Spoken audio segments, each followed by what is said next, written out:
I swear to love you in sorrow and in joy, in riches and poverty, in sickness and health, until death would separate us. That's what young people are saying. Greetings, my name is Vasyl Ostry, and we'll talk to a beautiful family, Stanislav and Alla Gruntkovsky, about the value of marriage vows. And we thank you for joining us in this online broadcast. And if during our discussion you have questions, please feel free to write them in the comments, and I'll try to ask these questions to Alla and Stanislav. So, Alla and Stanislav, how long have you been living together as a family? Almost 25 years. That would be 25 years on 20th of August. Great. You look very, very young. I wouldn't say you have been married for 25 years. Great. Alla,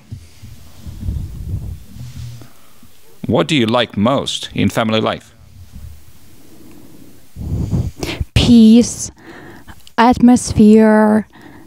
I love when the whole family is together. This is my favorite part, when all children are with us. We can have a time of fellowship, when we can share lunch together and have great time of fellowship. Do you love me hugging you? Of course, definitely, that's for sure. The biggest emotions I've never forgotten. But I said in totally, of course, the favorite part when Stanislav hugs me. By the way, at one online discussions, Stanislav told us that it's from his mother. He loved hugging his mother, and mother loved hugging him, and now he loves hugging Alla. That's very shy. A reminder that Stanislav reminded about his important role. Stanislav, what do you love about family life?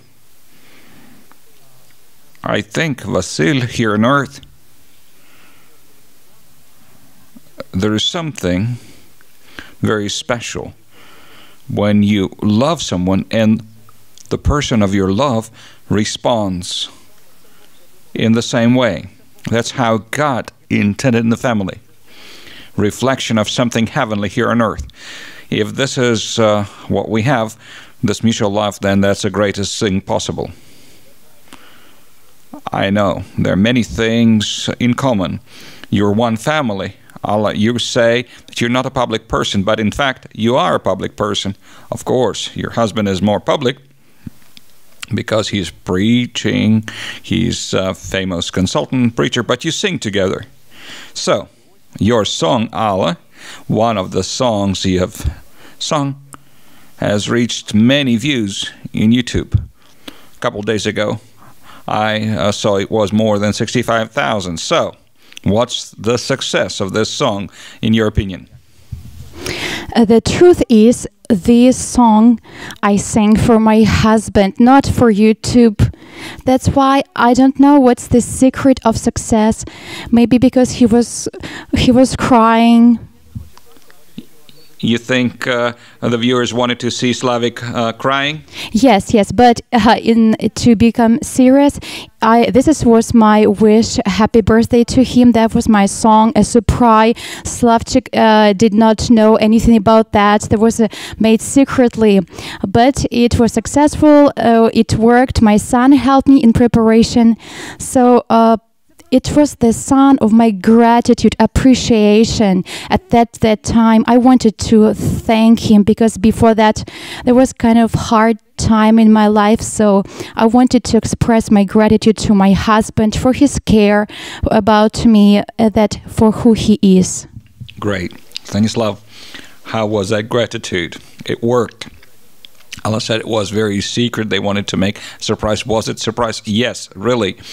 Until the last second. For whatever reason, my wife was sitting next to me at the worship service. She went to the stage. I understood something would happen, but I did not expect what. Did someone greet you publicly that day? I don't remember. His birthday was on Saturday, and on Sunday, I agreed with our pastor, Mykola, and he allowed, so it all worked. It was wonderful. Great, Alla. What did you feel, Stanislav? Your wife is going somewhere forward to the stage. You understood something would happen. Vasyl? In a couple seconds, I was fighting myself not to cry as a baby. It really touched me. Because what she's doing now was sincere, not just for show, from heart to heart. And I'm sincerely grateful to my wife. Did he really cry? That was human tear, very, very modest. You can watch it again. So if you want to see Stanislav Gruntkovsky cry, we'll make reference to this song in our broadcast and you'll be able to see this song. Thank you. That was great story. Beautiful surprise. But my question is, Alla, how do you think? If Stanislav was singing something in return, a surprise for you, would it get more views? I don't know, as far as the viewers, maybe yes, but for me for me it will be 100 likes and 1,000 kisses.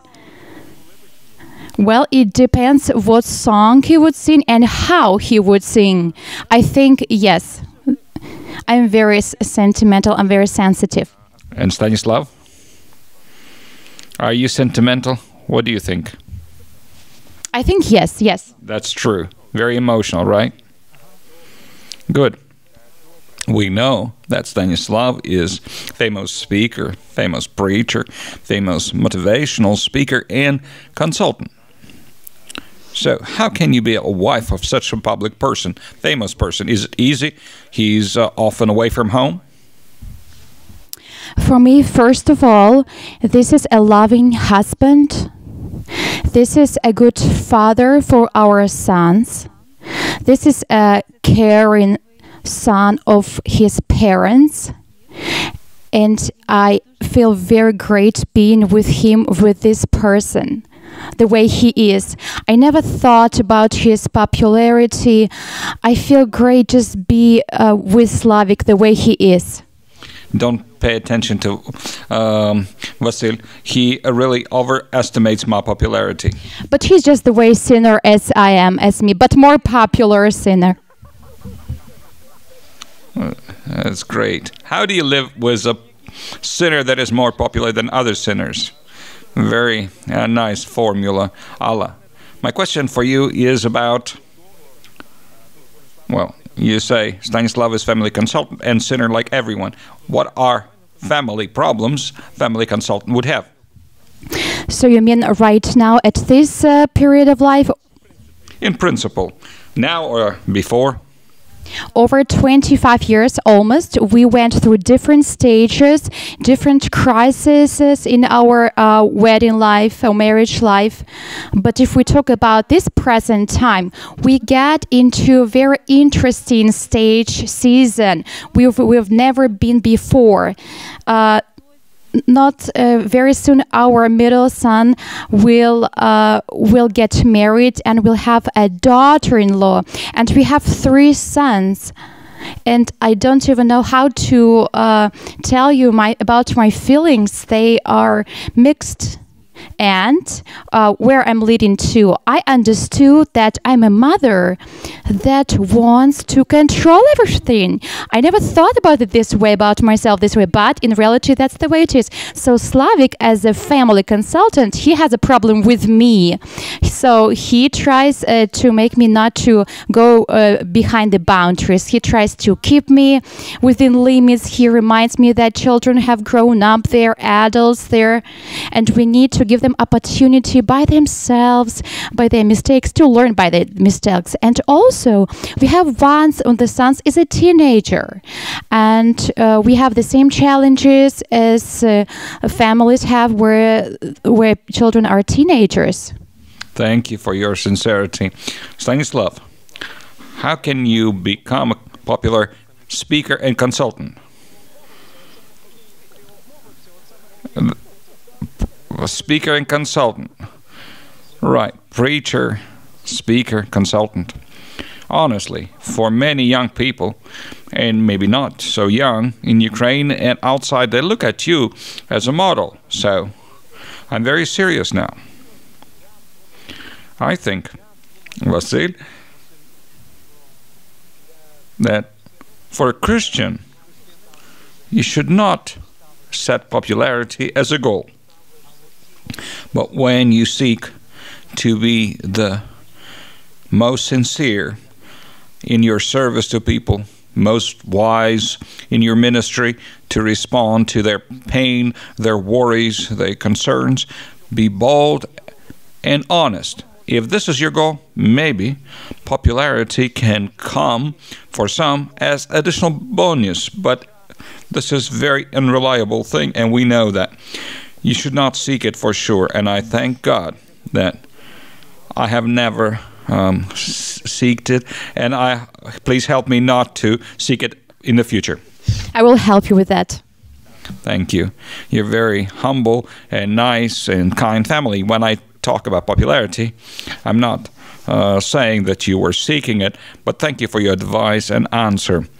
How can you survive as family consultant? So many stories, so much pain, so much burden of emotion. How do you handle all this? Vasyl, I will not tell you that I learned how to deal with it. And Alla feels sometimes the outcome of these painful stories that people allow me to touch. So I cannot say that I can stay away from those emotions and leave them in counseling office. I cannot.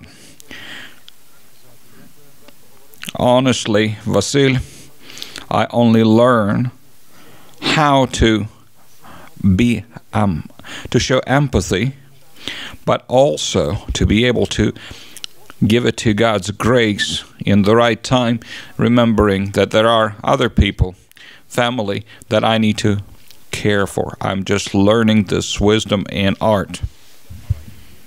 At what moment of your life you would like to relive, Alla? 1.5 years ago, we took part in a very interesting project, an unforgettable time together. Our friends, family Dubovy, they organized that event, and what was most interesting in this project, it was a combination of useful and vacation and rest.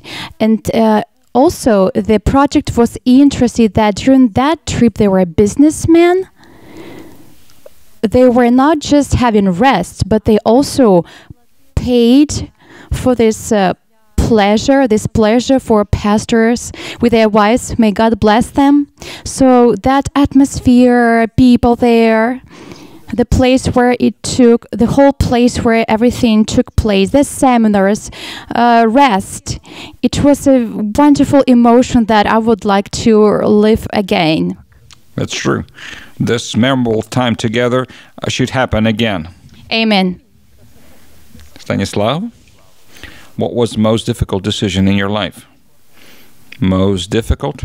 I don't know if that was the most difficult, but one thing comes to my mind. 2004, when we had to leave our favorite city, Rivne, when I joined the invitation of Vasyl to move to Kyiv to lead in evangelism throughout Ukraine. That was a very hard decision because in Rivne we had a great evangelistic team.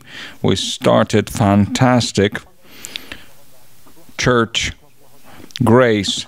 Alla, just 2 of our children became older enough for her to rejoin a praise and worship team in the church, and she was blossoming, and this beauty and these fruit were so enjoyable. And now we need to move to a known city, to people that I hardly knew. That was most difficult, I think. Alla, how did you live through this move? It was very hard, very hard. 6 years. while already living in Irpin, I had a dream. We've been living in Irpin for 15 years, but for six years out of those, my dream was to go back. Now, Irpin is your house? Yes, when you're in church, when you're in the ministry, then you understand that you're here in this place. The Lord brought you here and you need to serve here and right now. I support my wife here. The key thing that allowed us to feel at home was integration at Irpin Bible Church. That was super. That was great. Thank you. We're talking about the value of the marriage vows. We talk about difficult and nice moments. And we are saying that part of this promise or oath or vow, that was living in sorrow and joy. There were some joyful moments in your life, but also some sorrows. We'd like to talk about this because the price we have to pay in faithfulness to each other is demonstrated in sorrow as well. There was a period in your life when I prayed a lot for you, more than usual, and it was related to the fact that over a brief period in your life you had too many events, in my opinion, that were so hard to overcome, to go through, to live through. 3 events at least. That was Alla's sickness over a certain time, then sickness and death of Nella, Alla's sister, and then sickness and surgery of your youngest son. Did I put it right chronologically? Yes, it started with Alla's sickness. How was it evident? I don't even know where to start, because in reality, I was diagnosed in 2016, but in reality, it started much earlier. This is autoimmune disease, Bochevar disease. To recall and to recollect this this time, the way it's manifested in my life was very terrible, enormous pain. I came to the point when I couldn't walk, so that's the way it is. Yes, Vasyl, this was a very difficult time for us. For me, it was difficult because I felt despair.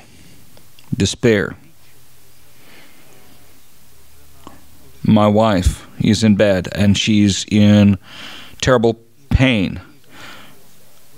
No therapy works positively. I remember crying over the bed of Allah. I was reading Psalms. I was crying, and it was hard for her to pray out loud. We were praying together.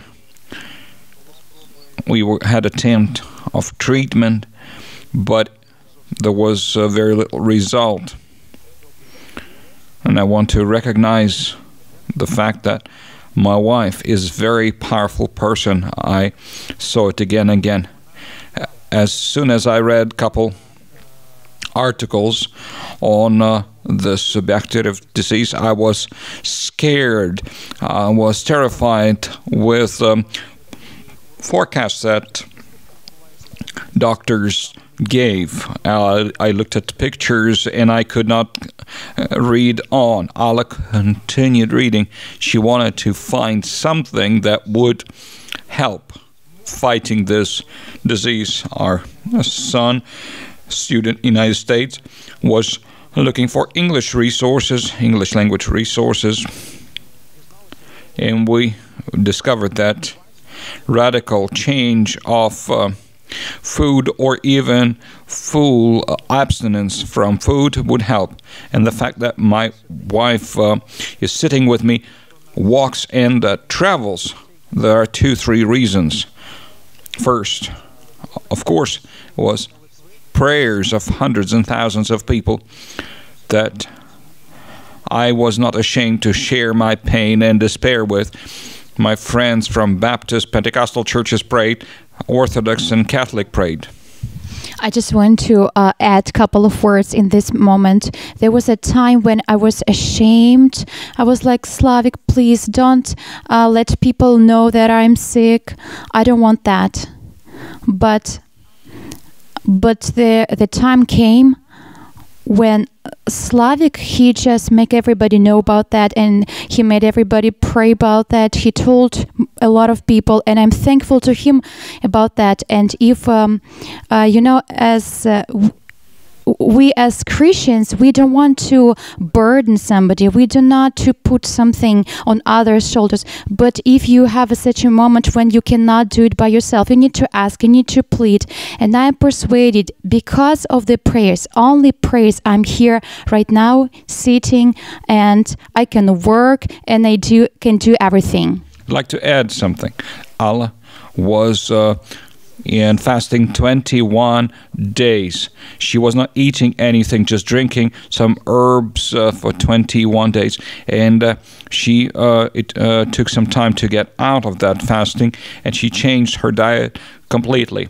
After a couple months, not immediately, not even after days, but maybe after weeks, we saw some positive results. There was a moment when I was screaming to heaven and saying, Lord, I cannot imagine how I could do family ministry without wife. I want to allow my wife to travel with me. And I thank God that we are together, that we can travel throughout Ukraine and abroad together. The story with Nelia, that's another story. Some clarification. My apologies. We'll move to that topic in a moment, but you're saying that this disease is overcome? No. No, the disease is there. It's chronic disease. It's not that we don't believe that God can heal absolutely. I pray every day. I pray for healing. And every day, when I wake up, I get up and I thank God that I can walk. I can cook food, because at that time I even couldn't cook. I couldn't cut bread. But right now I'm off medicine, and 2 years, over 2 years, I was taking pills that would be on anti-inflammation. But now I'm off medicine. This is only great gratitude to God. Another clarification. How long did this period take, most acute disease? Not long. I think when I couldn't walk, when I was lying, it was a week. But the worst period, when it was very hard, painful to walk, that may be about a year. Yes. For a year it was hard to walk. Very difficult question. Did you think about death at that moment? When I was lying, I don't know if Slavik remembers, but one day I said, I want to go to God, to the Lord. I didn't care at that time. Is it because of your pain? Yes, because of pain. There was very strong pain. What did you think then, Stanislav? I thought, Lord, don't respond to this prayer, please. Have mercy to me and my sons. That's a holy woman. She needs to stay with us. But going back to the song, now you remember what emotions overwhelmed me. She could go to the stage herself. After my fasting, after I had my state was improving, so my emotions were just overwhelming. And I wanted to thank my husband. He was near me. He was reading Psalms. He prayed. He cooked food. Yes, he did everything. All chores around the house. He was enormous support for me. And he's like a pastor. He was like a pastor, not just a husband. Sometimes I said, Slavik, please be my husband. Do not be my pastor. But I want to, what I mean. But this is a good thing that he was a pastor, because at the beginning of my disease, for us we did not expect. There were so many questions that we had. We never thought why it happened. And I was like, God, why? What for? And when I said, God, what for? Slavik told me, never ever say this phrase. Because if God would give us during our what we deserve, we would be very, very poor. And from that time forward, I never say, God, what for? I say, God, why? What for? Something like that. For what purpose, not for what sin. There are many people suffering through coronavirus or other sicknesses. What would you tell them today? To husbands, to wives, to men, women, what would you recommend? If from the point of my disease, there are many people who have chronic diseases. Do not lose heart. Look for different methods. God gave us wisdom. What should we eat? What we should stop eating?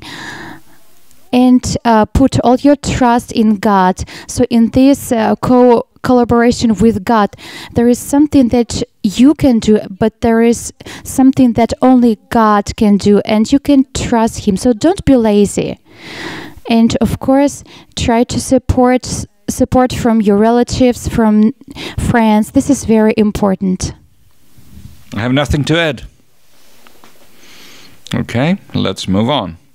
That was the first situation you have gone through, condition of Alla, but then Alla's sister got sick. Tell us about that story. Nela is the same age as me. She is Alla's biological sister, so she was very close to us just for that reason. But there was a time when she did something very special for our family. She has inherited a big amount of money, and she knew that we dream about our own place to live. She was taking care of one Jewish lady. She inherited from her $45,000, and she gave that to us. She was very humble in her life before she inherited the amount, and then she made this gift for us, just like an angel for us. And when we discovered that she has breast cancer, we tried to encourage her, and we were fighting, did everything from our side to cooperate with doctors, but Nela decided to refuse medical treatment, to accept God's decision. She was praying, our family, friends were praying, and it didn't happen like we expected. 12 last weeks, she was with us at this very difficult, most complicated time. It was very hard for her. It was hard for us, yes. But you know what could be more terrible than watching a young person die? It's more terrible if you recognize the person would go to hell. But Nelia, she was going to heaven. She was a very strong believer until the last breath, until the last pieces of consciousness.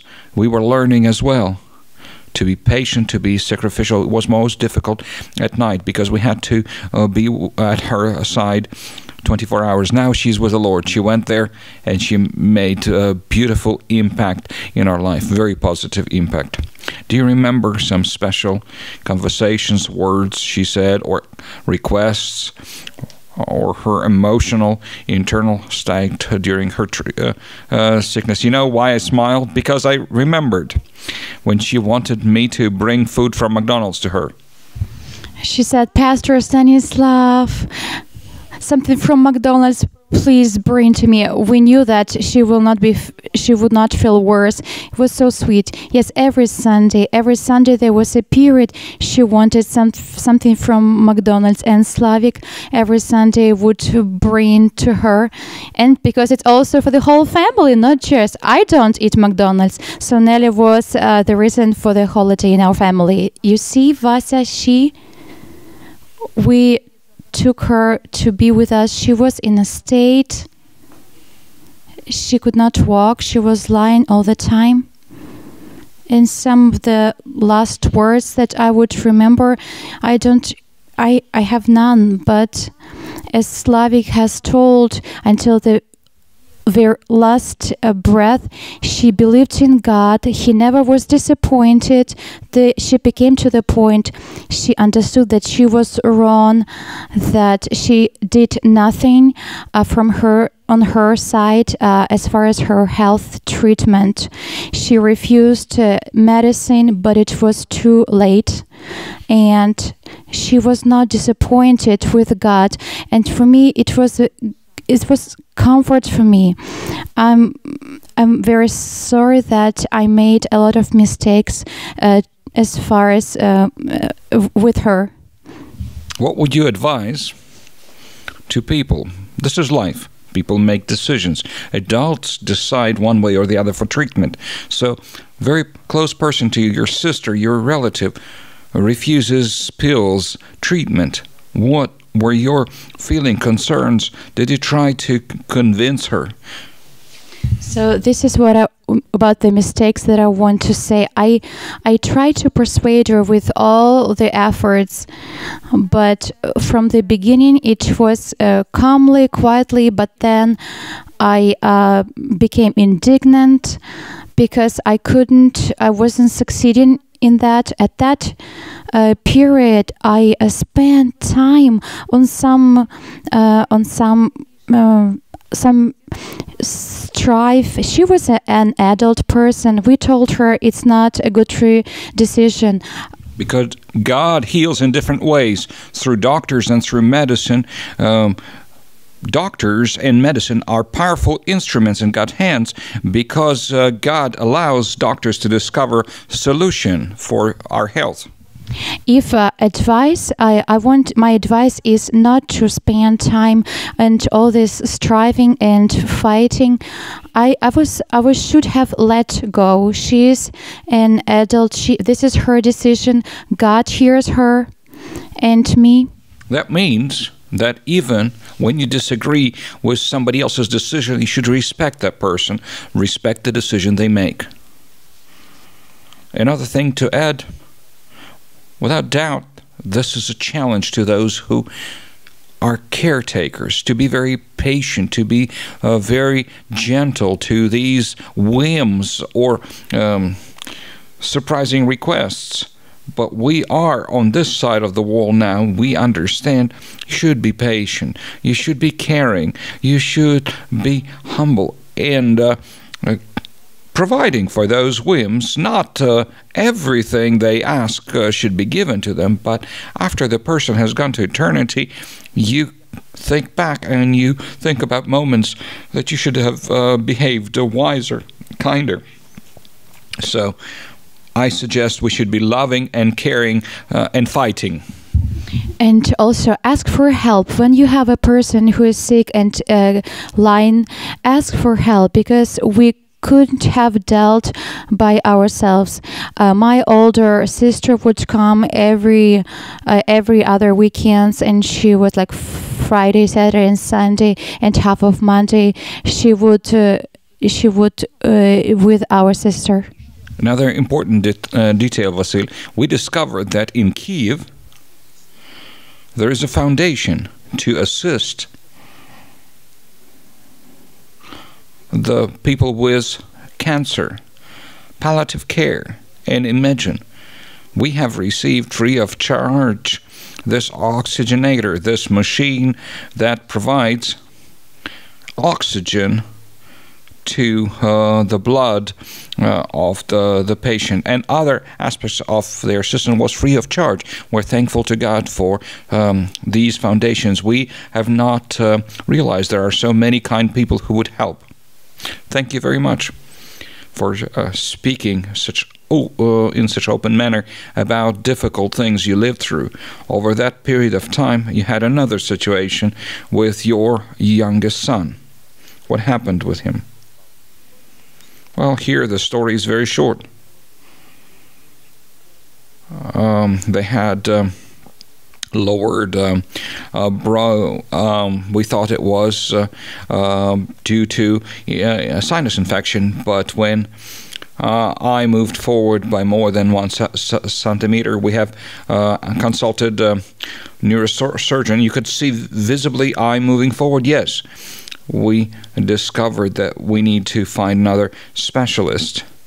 And on Thursday evening, the MRI demonstrated, I could read on the person's face, on doctor's face, that something was wrong. Friday, we realized that there was some tumor in the bone. So we were sent to special doctor hospital, Ahmadit, and we were blessed with special doctors, the chief neurosurgeon at that hospital, and also Lesya Alexandrovna Lusica, the ophthalmologist, neurosurgeon Plavsky, specialist of the highest level. And we had to decide where we would have surgery for our son. That had to be done very soon. I will not tell you the path to the decision, but we stayed there. God gave us peace, comfort, and conviction that it has to be in this children's hospital in Kiev, Ahmadit, and God provided this treatment. He had 7 months. In April, after the surgery, we looked at a CT scan to see that there is no return of tumor, but visibly we see that it's not there, and it was benign tumor. You have given this just information one step after the other, but it was not very easy to live through emotionally. You present it as a success story from today. You see how things have come out, but how did you go through this? Alla, what does mother feel when your child receives this diagnosis of tumor and has to go to surgery? I remember very well that on Thursday this CT scan was made, and it was shown that we had a tumor. But on Friday, on Friday I stayed. They were supposed to go to another CT scan, but I stayed at home, and I didn't want my son to see everything. And I remember when Timothy was calling me and crying, and before that I was sitting on our lawn and crying and praying and said, God, this burden is above me. I cannot carry it. Just take it and you carry it and help us to overcome. But you know what, I didn't ask why, what for. But when it happened with my disease, at that time I discovered for myself, or I want to be thankful to God, doesn't matter circumstances, and faithful. So this has happened with my son. There were events, not very pleasant events before that. This happened to my son. I was just praying that God would give me a thankful heart, that I would have strength to thank Him. Doesn't matter the circumstances, good and not always good. So he was calling me and he was crying into the receiver, and I was asking, son, why are you crying? Are you afraid of death? He said, no, I'm afraid that I would go to hell. And at that time I said, son, when you come back, Father will talk to you, Dad will talk to you. I tried to calm his down, because Slavik was with the doctor and he was sitting in the corridor in the hall. It was not easy to overcome that. It was Thursday, Friday. I felt hopeless. Personally, for me, it was very hard. I prayed all the time. I cried. But on Saturday, Sunday, when Slavik sent to different chat and groups to pray, you cannot believe when people started praying personally, I felt that the Lord, He gave me peace. He gave peace in my heart. Of course, I worried, and until the very beginning of the surgery, I had tears and worry, but I wasn't despair. I had peace. Did you talk to Timothy about death? Yes, Vasyl. That was one of most important points in this story. Because we had to talk to our son about this, and it was very sincere, direct conversation, very kind, and it concluded with prayer. To our son, who was 12 years old, we told, son, the only thing you can do is you can trust your life to God completely. You can invite Him as God and Savior, and He died for you. He rose again, and we cannot guarantee anything. We can be mistaken, but the most important, most scary thing is you go to the other side without the Lord. But if you're with the Lord, nothing terrible will happen to you. He prayed, and the next morning, and that was Thursday before the surgery, he went calm and peaceful for the surgery. You told a story about the fact that Timothy would not die. He was assured he would not die. When he told us parents everything would be great. How do you know? God told me, he says. How did God tell you? He told me. Oh, he told me. And we were amazed, touched by this. He was really calm. He was calm. There was continuation. I will not die, I'm sure. God told me because God has a plan for my life. That came later. That was coronavirus. That was different. Coronavirus. Tell us this story. That was related to something else. When fear, terror, terrible panic, coronavirus, many people are afraid of dying. And Timothy said, I know that I will not die. Why not? Because God has mission for my life. He said, I didn't die during the time of surgery. So I have a mission to complete. And I'm not sure about you, Daddy. I don't know if you die or not. He said, Daddy, you have already made so much for God. You have completed your mission, so please prepare for eternity. Okay. Well, thank God. Everything is good now, and we hope that will continue. We rejoice in moments God gives us. When Allah said that you wake up every day and thank God for ability to walk, to live, to rejoice. It's great how often we don't treasure this. People who have not gone through sickness do not value breathing, seeing, hearing. When we look at these stories that happened 2 years or less between the other, how do you look back at this experience?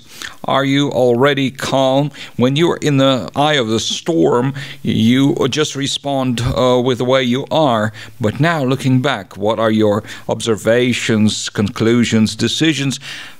Have you made any to evaluate this experience?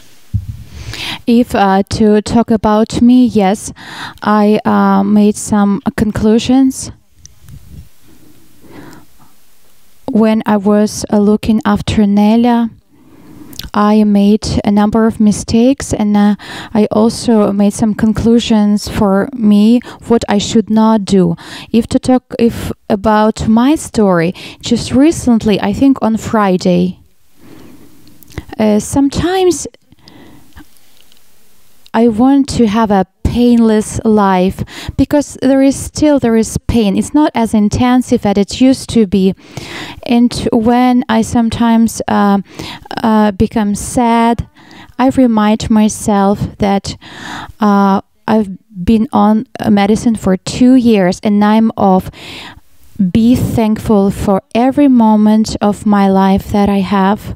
For today, just rejoice right now and today, in this day that God, the Lord, gave, and be thankful. Thank you. And also, Vasyl, I want to say that We have very good specialists of very high international level that are medical professionals, and we want to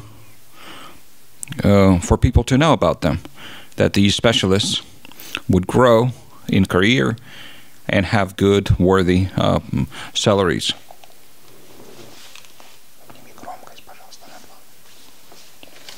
When you lived with Timothy, and people commented, if that happened with Gruntkovsky, where is God? Where is God when people suffer? If things like this can happen to Gruntkovsky, where is God? For a person who commented a question like this, maybe they have some incomplete understanding of a believer's walk. There are some theological views or evangelical churches that believe that people with God would not suffer. They would be beautiful, strong, successful, influential, and rich. And you can continue this list. But in fact, people like this do not want to look at other side of God's truth about life of believers, because Jesus spoke about suffering and persecutions. We are living in broken sin by this world, broken world by this sin. This body is broken. It is able to get sick. So we need to understand. I used to be very afraid of suffering, life without pain. I understand my wife. I don't want to have pain. I don't want to have suffering. But the truth is that suffering can be some special tools in God's hands for us to overcome certain faults and raise some qualities in us. God is more concerned with our inner being than our outer life, and He breaks sometimes our outer harmony to raise us internally. Allah and I are sinners, but we are forgiven by God. We live by His grace. One famous writer, Christian writer, Henry Nouwen, says, we are seeking to move away from pain. We want to go into pleasure. God has not created us for suffering. Pain is not intended part of our life. God does not want us to live in pain. So why does that happen? And what do you do when things happen like Allah said? I want to live without pain, but this pain does not go away. How do you live with it? How do you look at God? How do you function normally? How can you live in pain? Will you tell us about why pain? We know that sometimes pain is sometimes the outcome of certain actions. We reap what we sow. If a person has consumed a lot of alcohol, they have cirrhosis of liver. Or if a person has consumed drugs or lived immorally, there is a result. There is fruit to reap. You have not had any drugs or alcohol or immorality. That's true, but we can be contaminated or infected from other people, and there is heredity. Our genes are gathering only mistakes, well, not only mistakes, also good things from father and mother, but we inherit or get infected from other people. But God gives us opportunity to be compassionate, because God, almighty and ever-present, was confined by the human body intentionally, and this pain opens our eyes to those who suffer. I can tell you a dramatic story that you know, family Bolchuk, Serhiy and Natasha. They have discovered the world of disabled people after the tragedy in their life, when their child became disabled. Through this pain and tears, the first church that had elevator for disabled people was in Lutsk, Vimyam. They built rehabilitation center Agape for disabled people. Very few churches work with disabled like they do, but that happened through their suffering. How do you live in pain? We already talked about this. Pray. Don't lock yourself in. Try to share this burden with other people who are ready to take some part of it, and hope. There are people who remain with cerebral diagnoses, and they need to suffer through that. There are parents with children who are fighting against cancer for life. You need to keep fighting and don't despair, because for believers, everything good is ahead of you. Alla, did things happen in your life that would irritate you? Stanislav wants to help you, children want to help you, other people want to help you with advice or something. Was there irritation, things that did not help? When you're in pain, you're suffering, and Stanislav, same question to you. Your family was part of this process. My idea is what helps and what doesn't help, and how do we help people? Probably I didn't have irritation, but I had despair when the first time I was put on medicine according to prescription, and nothing helped. Even the doctor, when we went for a visit, how could this happen? Probably you haven't taken any medicine. So it means like I deceived him, but it was not truth. So it did not exactly irritate me, but I was led into despair. My family doesn't irritate me, absolutely not. They try to do everything. I love when everything is clean, but at that time I did not care what was in the house. Do they keep the order and cleanness? Yes. Yes. We tried. That's the key word. So nothing irritated me. Stanislav, was there ever that advice, behavior, and actions of other people were too many? One too many or many too many? So we want to understand. People are sometimes helping you in suffering, but that irritates. I want to say one thing. When I was lying and I felt bad, I didn't want to see anybody to come and visit. I didn't want people to see me in the state I was. Maybe it's wrong. So on one hand, people want to come and visit you, but you don't want to be seen like that. For me, it was enough to know that people prayed for me. That was a great value. Maybe because I'm a woman and I didn't want... In other words, you need to be sensitive. Your physical presence is not always needed, but you can find other ways to show signals of care and remembrance for this person, that you pray, that you support financially. This is very important if you have opportunity to help people in their suffering, to support their family financially. This is one of good ways. Vasyl, there were some interesting points. Some people have learned about this. I remember that some people have given me some beetles. They told me about beetles that have to be consumed, and those beetles would improve Alla's immune system. In some other locations, they have given some surprising ways of treatment.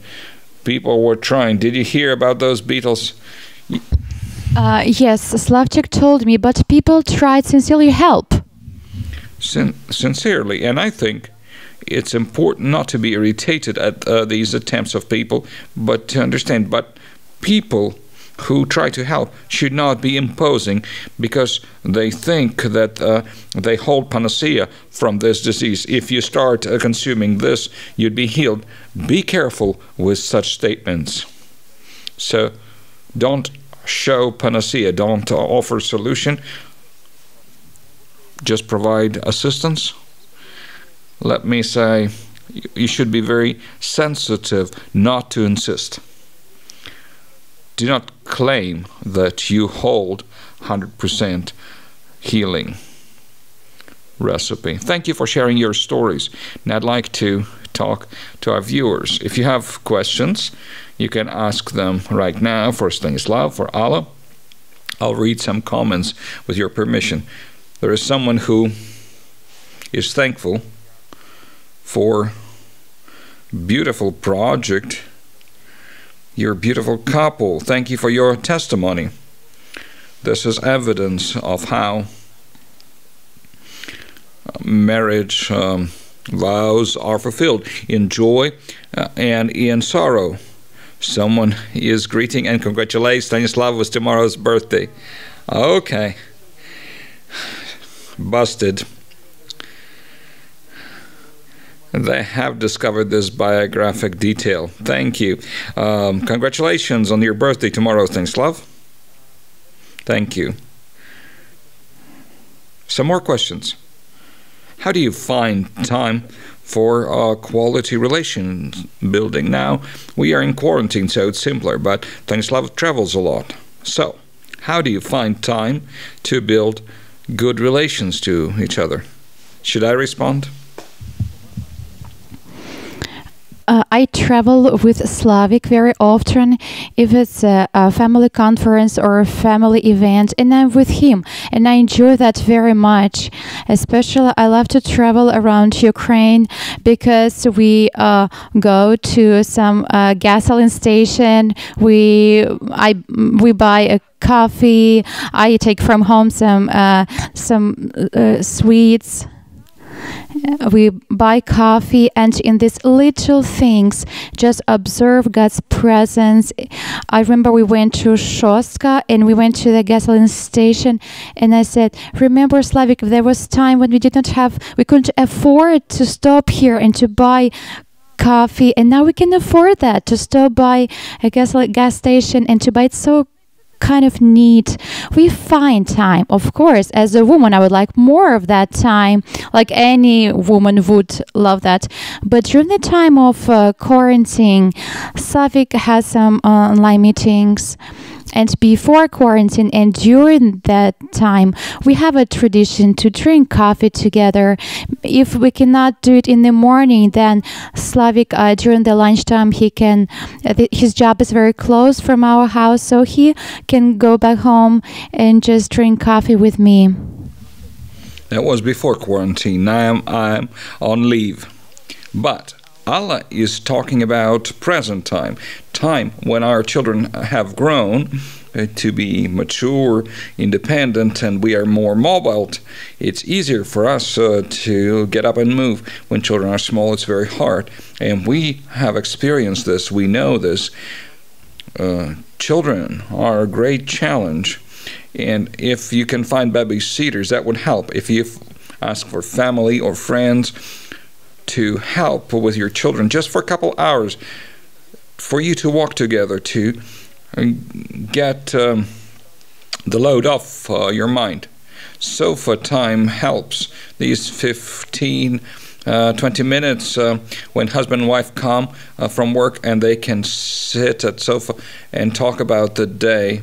What was the reason for their smile or for anger?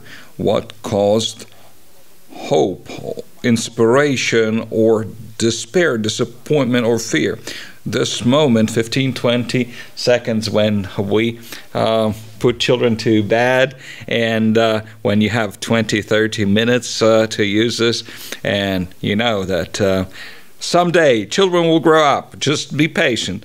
Just wait through the time when children are pulling your nerves like lasso around their arms. That will not be too long. Thank you for your answers. There are many answers and compliments. They are beautiful. Thank you for your sincerity. You're so kind, friends. Greetings from Brody to Slavik and Alla. There's a question. If husband is traveling far away for a long time to earn money, how does it hurt the family? My longest travel was 5 weeks. Without doubt, this is justified sometimes objectively, Vasyl. If a person cannot get job in his own area, small village or small town, and financial challenges are huge. I am very respectful to men who are ready to risk and travel to a known country, to a difficult context, and it's hard to work. It is causing a lot of respect if they don't run away from their wives, of course. But on the other hand, this is a challenge in a sense of sexual temptation, both for a husband and wife. It's also a challenge in building emotional closeness. Some wives recognize when the husband comes back, they cannot build a dialogue because in the depths of her soul, she's waiting for him to leave again. Something is broken in their closeness, and that's a challenge. Of course, there are modern communication means that you can use to talk every night, and you should use every night. And there are some things to raise children that only father can do, mother cannot replace. I'm very respectful of men who are ready to provide boldly and to provide through long-distance work.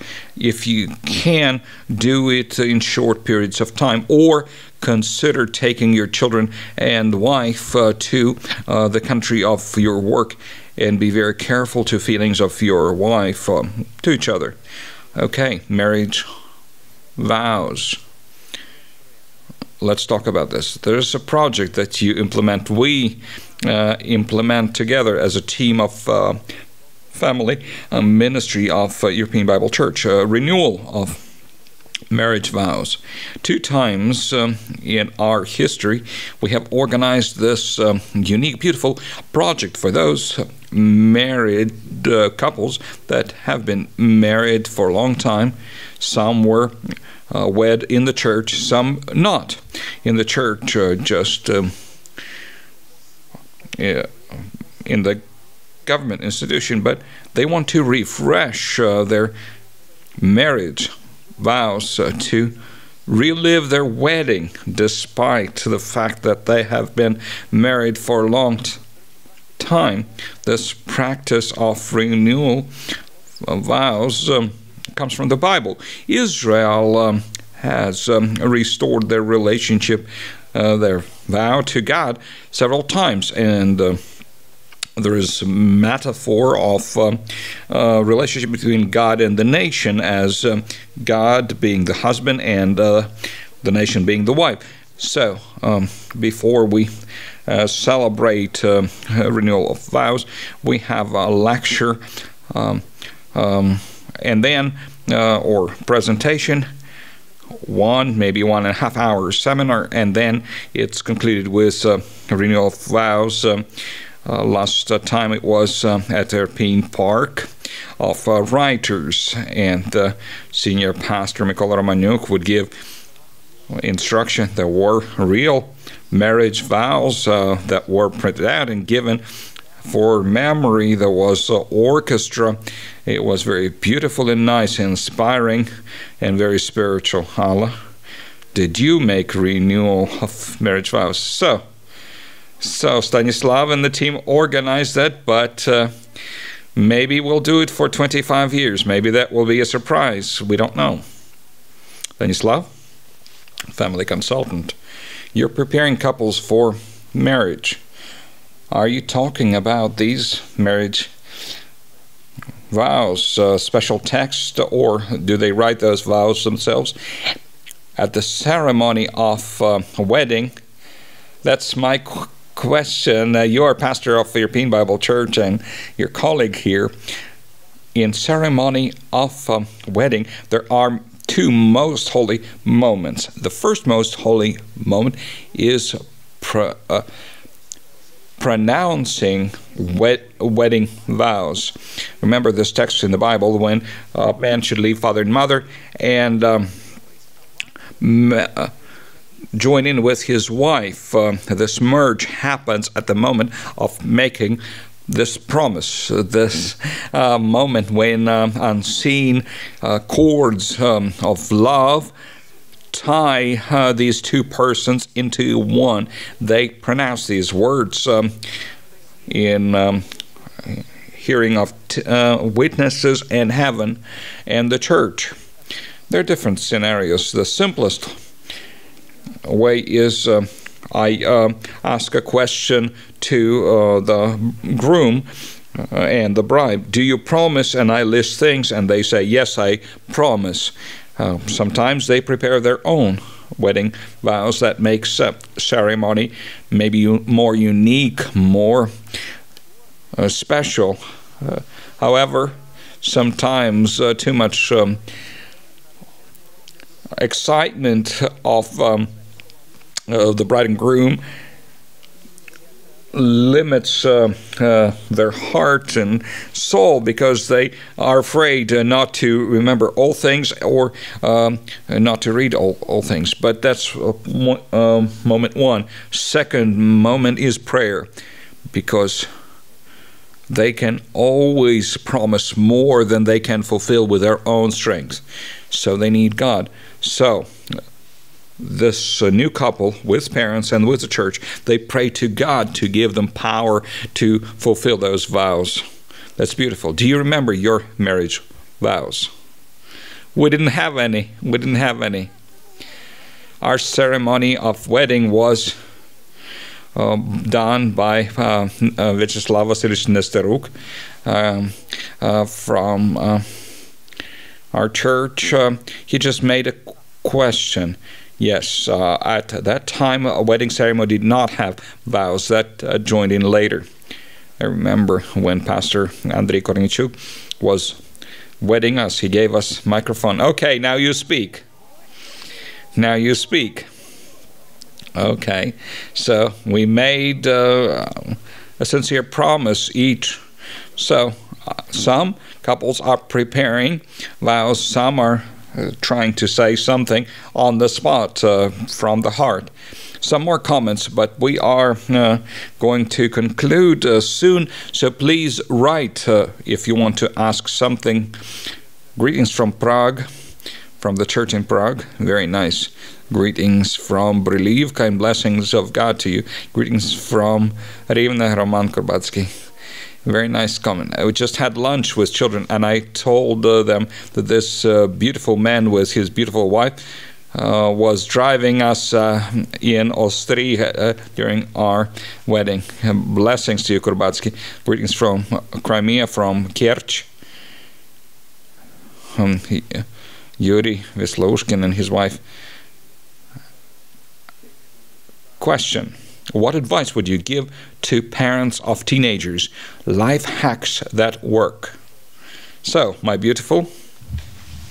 Patience, more patience. Vasyl? It's very important to manage before our children are teenagers, before they're 11 or 12, to give them very important virtues. What kind of virtues that would be? Respect to elderly. Respect that you do not demand by aggression or fear that happens at the age of 4 or 5. Disrespect to adults, to parents, is one of 5 mortal sins for our children. They were spanked with love, but still spanked.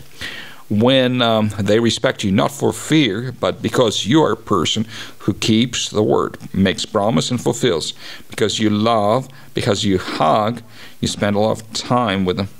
You need to manage that before they're 11 or 12, gain that respect.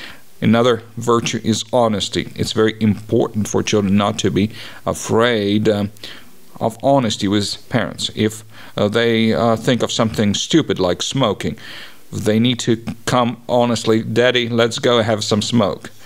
For example, yes, our son, we're talking about Timothy now. There was a time when he came from school in that preteen years, he brought new words, very bad swear words. And he asked, Father, what does that mean? And what does this mean? It's good that he came and asked. Then he recognized, he admitted that he has problem with that. He knows that these evil words, swear words, are mortal sins in Gruntkovsky family, but we did not punish him for that because he recognized that sin, and we prayed for him together. It's important to talk at least twice about intimate part related to sex. I spoke to Timothy when he was 5 or 6. Second conversation was when he was 9. At 11 or 12, you need to be talking very serious about problems of masturbation, pornography, and other challenges. So if you manage to do that to the starting capital, when you have gained the starting capital, then this teenage period goes quite easily, more or less. So praise God. We lived through that more or less easier with Vlad and Nazar. When there were moments and we had to intervene, and Nazar, forgive me. That's not the most terrible, but still forgive me, Nazar. When he has downgraded in his marks in school, almost all the teachers wanted to see me. It was more about behavior. He has a motor somewhere there, and I had to go to school at least once a week, maybe more often, to meet with my son and those teachers to hear about positive dynamics and difficulty. And my son understood I'm very serious about his weeds. I did not neglect the first weeds of bad words and carelessness. You know, there is a tendency, Vasyl. Sometimes parents, when they are told about their children by friends or teachers that their children are behaving improperly, those parents get angry. But we are thankful that those people talk to us, and we taught our sons to be grateful to those people because that was timely intervention. And of course, you need to talk, to convince, to be patient, to ask questions, to build emotional closeness, spend time together with children. Your recreation, that's very important. When you were answering, I had a question. And I see these questions in the chat. So 2 sins, disrespect, swear words. 3rd is lies. 4th, taking somebody else's thing, stealing. And 5 is hurting, abusing someone. You need to be able to defend yourself, but disrespecting someone physically, bullying with words, with emotions, with physical force. These are 5 mortal sins that require loving spanking. I hope that was the last question. There were a couple more minutes, if you permit. People are asking questions. We'll give them answers, or we'll give them answers in chat. Thank you, friends, for watching us. We'd like to give answers. So, Nastya is asking, young lady, or maybe not so young, she's asking, what would you advise to men who do not know how to resolve family problems but really want to do that? But the question is asked by a lady, right? Her name is Nastya. Briefly, I'll say, I was man like that many times. Over 25 years of our married life, we had moments when I felt as illiterate in marriage. I did not understand my wife. I didn't know how to love her, to be tender, to be romantic with her. And there are many things I don't understand even now in raising children. So I learned when we read books together, or when I read by myself, when we watched video seminars about families, attending live seminars and conferences. Family events are our tradition. Every year we need to go through 1 or 2 trainings together. Even today, we were part of family Bible studies to study family growing materials, and we would invite mentors who are better, who are at least 1 or 2 levels up. And that's great that men want to change. Books, small groups, conferences, seminars, and circle of accountability that helped us. Thank you, Stanislav. And question for Alla. A lady is asking, how do you explain to husband that it's important to spend time with children? I had 2 moments, 2 periods in my life, 2 moments in my life. The first one is that when we just got married, at that time, we can say we lived with parents. Slavik has wonderful parents, especially his mother. And our kitchen was for 2 families. And I wanted to be a good housewife. I wanted to have... And every night, when we would come back from a small group or from somewhere else, I would tell Slavik, we need to live separately. Do you remember that, Slavik? We need to live separately. I even remember when you told me, okay, you just irritate me. It was long time ago. It was very long time ago. But that's true. That's true. I try to work with your brain. And I felt so. I was offended. I felt so sorry for myself. But I've made a decision that I would pray about that. That we would live separately. And not long time. Our brothers, other brothers in church decided to watch Bruce Wilkinson seminar, the portrait of family portrait. This is That's the power of prayer. You can pray for your husband, and that will be in impact. Yes, so this is the second moment also about prayer. I remember we used to live in Rivne and children were growing, not in their teens years, but I remember Slavik, you need to spend more time with children. You are not at home all the time. I cannot handle it, and I wasn't handling it very well. But Slavik, he tried, but not maybe very hard. I told him about that he need to spend more time with children. And I remember when he came from one abroad business trip, and he saw what problems we have with teenagers, sons, teenagers. And he said, okay, I'm going to be serious about this.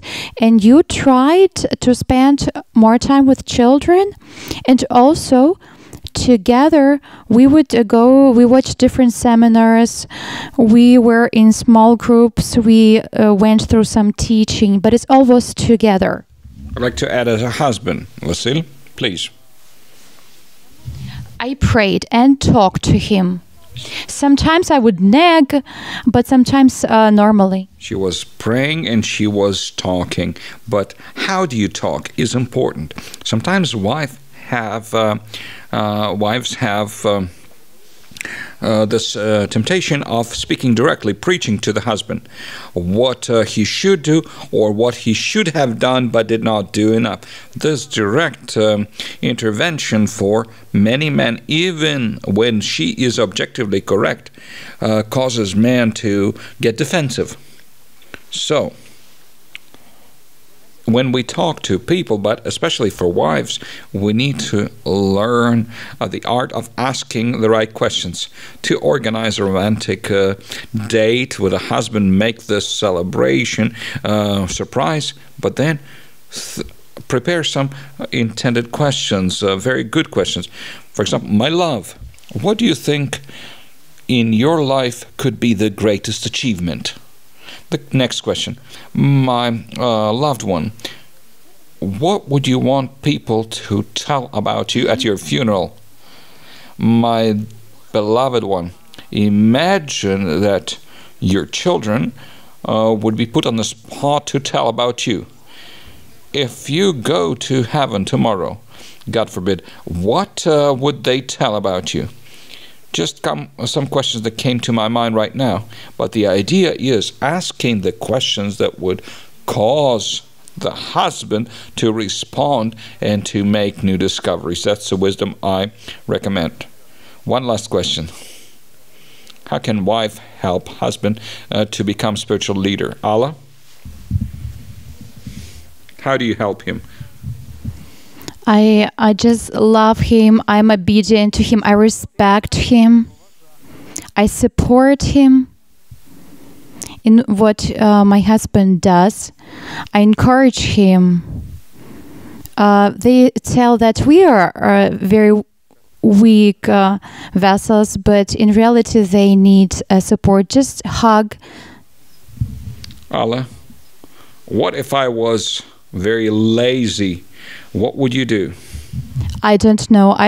It's even scary for me to imagine, because a man is the one who should protect, lead, take care, and to be an example of Christ. Everyone knows that this is how things should be. Vasyl, I'll tell you one thing. If we talk about spiritual leadership, that directly speaking, this is the area where majority of men are the weakest. Tell me that I'm wrong. Deny my statement. Spiritual leadership, leadership overall. I've heard this statement. An adult man sometimes wants a small dog that he walks. He wants the dog to lead him. He needs to be led, actually. I am responding to this question. Try, and if I'm talking to the wife, try to look deeply into his world. Where was he raised? Did he see example of such leadership in his family? Look into the world of his fears, doubts, complexes. Maybe see what paralyzes him. Don't demand health from the sick person. Pray for him and show this desire to support the husband so that you could show respect and discovery in that part of life of your husband where he survived. When he survives the healing, he would take more leadership. Initiate your joint participation in training programs. Start with homes group Bible studies. They are very simple and very powerful. Join the community of learning. Discipleship, that's where men discover enlightenment when they hear some other men who have been in the same circumstances, but they are one step ahead. That would help them grow. Thank you. Thank you. I think we have 2 or 1 minute before we conclude. Today we talked about marriage vows. We talked about your example, about your life, and thank you for your sincerity, how you have confirmed these vows in sadness and in joy, in sickness and in loss. Your last statement to the people today. For many young people who get married these days, these marriage promises, it looks like they mean nothing, because very soon after they became a married couple, they start quarreling and considering divorce. So what would you advise to young people who are about to get married? Couple sentences. I would say everything is very simple. To please Christ.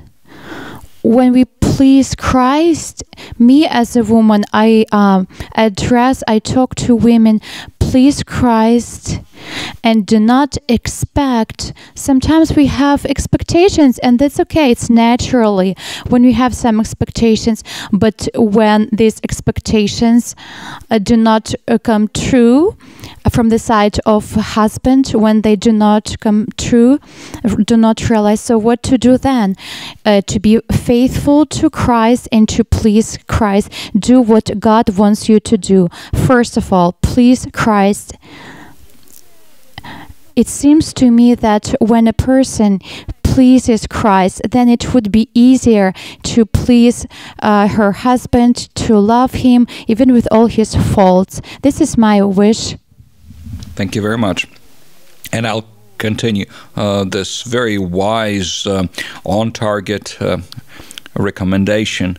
Please each other. Don't be afraid. Men, do not be afraid of being passionate persons. When you put the desires and feelings of your wife higher than yours, men and women, husband and wife, support each other, encourage each other, and please each other. That's very simple and direct recommendation. Thank you, Stanislav. Thank you, Alla. Thank you, friends, for watching us. I'll remind you that today at 4 o'clock we'll have another broadcast. What the dead are saying to the living. Pastors of Irpin Bible Church will talk about biblical teaching of life after death. So what does the Bible say? I hope you enjoyed this broadcast. Please write your comments. And if you have questions on topic of the family, the marriage, I'll tell you that Pastor Stanislav will continue with our Sunday online discussions on family issues. If you have good questions, we'll raise them, of course, at one of our online broadcasts. Thank you for being with us, and God be with you. Blessings.